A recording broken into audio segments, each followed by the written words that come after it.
नाज़रीन, टंडो मोहम्मद खान में मच्छ सान्हे में शहीद थींदड़ जवाबदारनि जी गिरफ़्तारी लाइ प्रेस क्लब अॻियां मजलिस वहदतुल मुस्लिमीन जे अॻवाननि एहतिजाजी मुज़ाहिरो कयो आहे।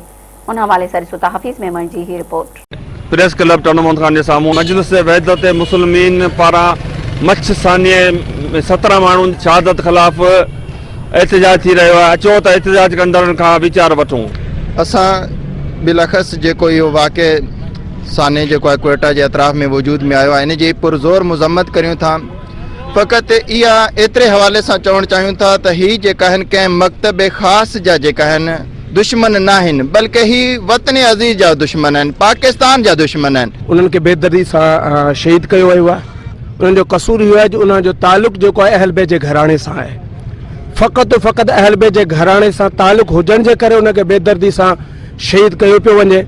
ऐं इहे जेके इन में कुवतूं शामिल आहिनि, असां हुकूमत पाकिस्तान का इहो मुतालबो था कयूं त जेके कातिलनि खे फिलफौर गिरफ़्तार करे ऐं उन्हनि खे इबरतनाक सज़ा ॾिनी वञे। हीउ जेको गुज़िश्ता ॾींहुं वाक़ियो थियो आहे जंहिंमें हज़ारा बिरादरी जा 19 अफ़राद बेगुनाह क़तल थी विया आहिनि, असां इन वाक़े जी पुरज़ोर मज़म्मत था कयूं।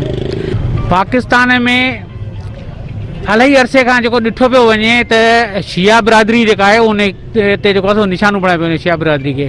ऐं हिन खां अॻु बि जेको आहे सो शिया बिरादरी जा जेके हज़ारा आहिनि उन्हनि जा जेके आहिनि सो क़त्लेआम कयो वियो, जिन जा लाशा रखी माना पूरे मुल्क में धरना हया विया।